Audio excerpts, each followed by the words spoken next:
Welcome to Legion Builds, where I guide you on how to bring your favorite characters into Dungeons & Dragons. This video and all my content is brought to you by my Patreon supporters. You guys are awesome. Become a supporter today for just $1 and vote in weekly polls. Receive a monthly homebrewed magic item with more benefits coming next year. It's also dedicated to everyone who subscribes to my channel. Wouldn't do any of this without you guys. Thank you.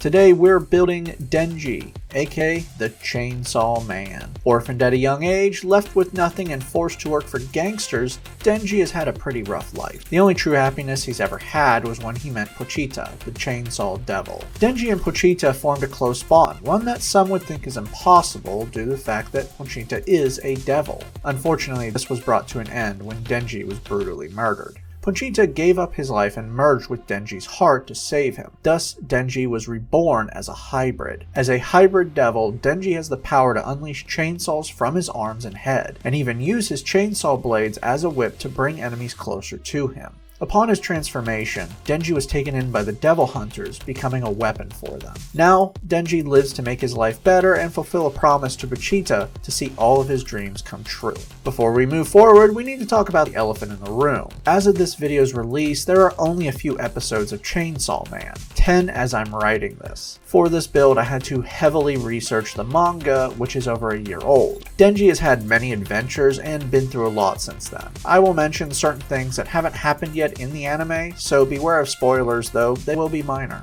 For today's build, we'll be using the Player's Handbook, Tasha's Cauldron of Everything, and Van Richten's Guide to Ravenloft. We're using standard point array and we are multi-classing, so keep minimums in mind. Let's start things off with Wisdom at 15. You've lived a hard life, but because of that, you have a strong understanding of loyalty and survival. But damn, are you bad at insight checks. Really bad at insight checks. Dex will be next at 14. You are fast and nimble, simple enough. Strength will follow at 13. Even before you became a hybrid, you were in amazing shape. Which is weird because your diet consisted of scraps you could find and bread that you could afford every so often. Con will be 12. Now that you're a hybrid, you are a perpetual motion machine of violence, constantly healing and fighting as if nothing's happened. Right now, your record is 3 days straight of fighting. No breaks. Your opponent gave up before you did. Charisma will be 10. Your personality is not one that lets you make friends easily. In fact, most people hate you and are more than willing to let you die without a second thought, till they realize you're a good person. All this means we're dumping intelligence. You're not smart. You can barely read or even remember your own age, but you can't be blamed for that. You've been homeless for a majority of your life and lack any education. But don't worry, eventually you'll go to high school.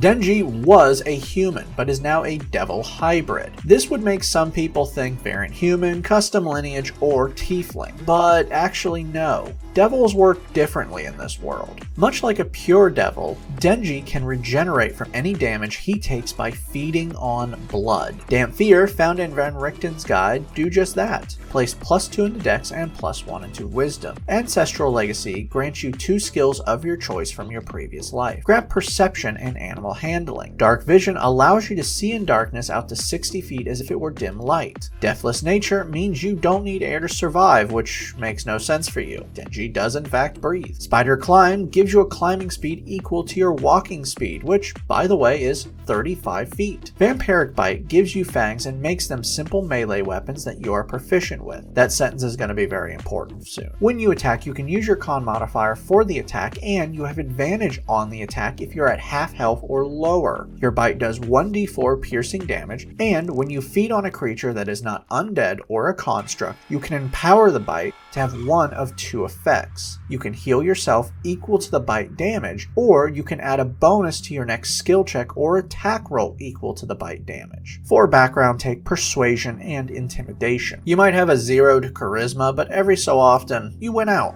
Let's start off with combat capabilities and begin with Monk. For skills, take Athletics and Acrobatics. Level 1 monks start off with Unarmored Defense. Your AC when not wearing armor is 10 plus Dex plus Wisdom, making your starting AC 16. Pretty good for a level 1 character. Martial Arts improves your unarmed strikes and simple melee weapons. Your unarmed strikes and simple melee weapons can now use your dex for attack and damage, they now use martial arts dice for damage, and you can make an unarmed strike with a bonus action after making an attack. Your martial arts dice start off as a d4 but will improve over time. Now I'd like to point out, your fangs are simple melee weapons that you are proficient with.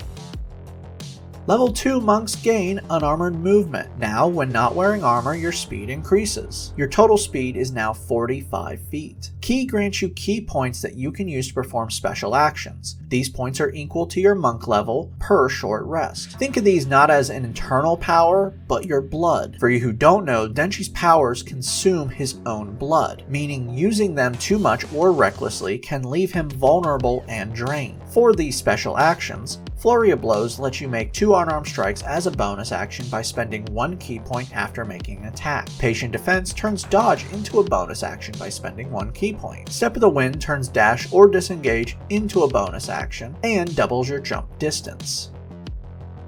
Level 3 monks receive their subclass, and it's time to get your chainsaws. Astral Monk, found in Tasha's, will do perfectly. I bet a few of you thought I was going to go with Warlock with this one, huh? No, I like Warlock, but Warlock will not get us what we need. This will. Arms of the Astral Self will unleash your chainsaws in a vicious display. With a bonus action, you spend 1 ki point summoning your Astral Arms. Once summoned, every creature of your choice within 10 feet of you must make a dex save or take force damage equal to 2 of your martial arts dice. For 10 minutes, your astral arms cover your arms and stay until you die or become incapacitated. These arms take the form of whatever you wish, including chainsaws, or maybe just big blades because there are no chainsaws in D&D. With these chainsaws, you can now make unarmed strikes with them. You can use your wisdom modifier instead of dex or strength. Your reach is extended to 10 feet, and all strength checks and strength saving throws can now be wisdom based. Now this only counts towards your chainsaws, not your bite. That will be dex, not wisdom. Also remember, only when your arms of astral self are out does wisdom replace strength. This is why I didn't dump strength, because it's still going to be useful when your arms of astral self aren't out. Deflect missiles allows you to reduce damage you take from ranged melee weapon attacks as a reaction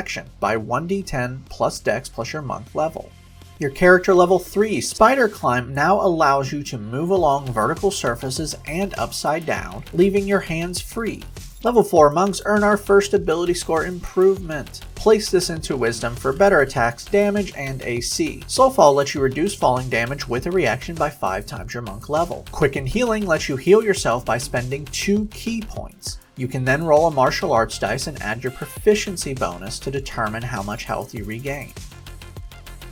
Level 5 monks now have extra attack. You can attack twice with a single attack action. Stunning Strike lets you attempt to stun an enemy you hit. When you hit an enemy, you can now spend 1 ki point to force a con save, using your wisdom as the DC. Should they fail, they are now stunned until the end of your next turn. Focus Aim lets you turn a missed attack into a hit. By spending up to 3 ki points, you can now add 2 to the roll per point spent. Finally, your martial arts dice are now a d6.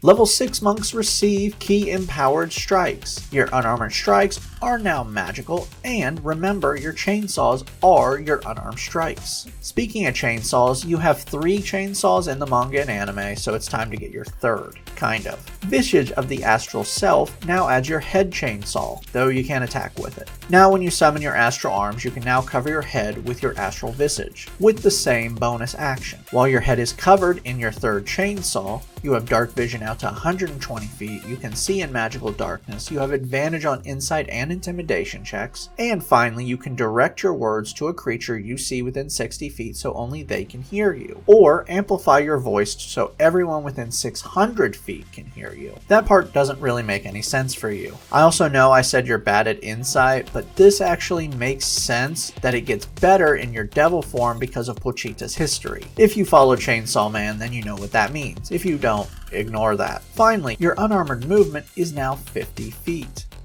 Okay, we need some more abilities, so we're gonna have to jump classes. We're going to Druid. Yeah, I know, this is weird, but trust me, I'll explain in a second. Level 1 Druids have spell casting.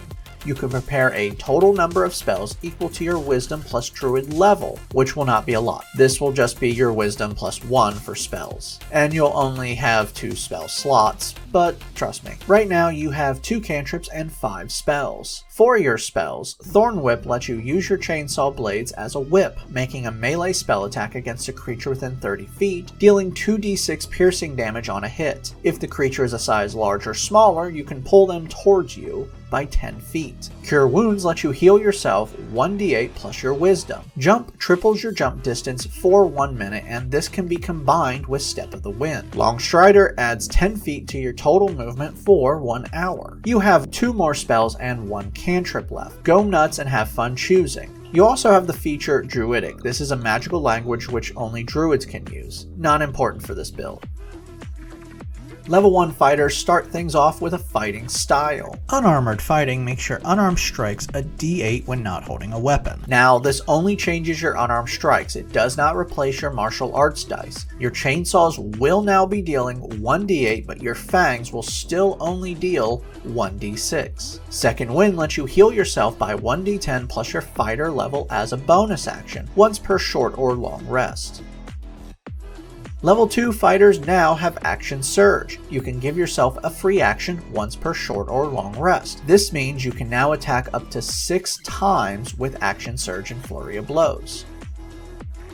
Level 3 fighters gain their subclass. Let's amp up combat with Battle Master. Combat Superiority grants you 4 superiority dice. These are d8s you are used to perform special maneuvers to enhance your attacks by spending these dice. You get 3 maneuvers at this level. For your maneuvers, lunging attack causes you to leap forward, increasing your melee range by 5 feet. If you hit with this lunge, you can now add your superiority dice to the damage. Repose lets you attack a creature that misses you as a reaction, adding the superiority dice to the damage should you hit. Parry lets you reduce damage as a reaction by deflecting blows, rolling your superiority dice and adding your dex modifier to reduce the damage. Level 4 fighters earn another ability score improvement. Let's cap off Wisdom. You can now gain a new Druid spell. Have fun. Your character level 11 now. Thorn Whip now does 3d6 piercing damage.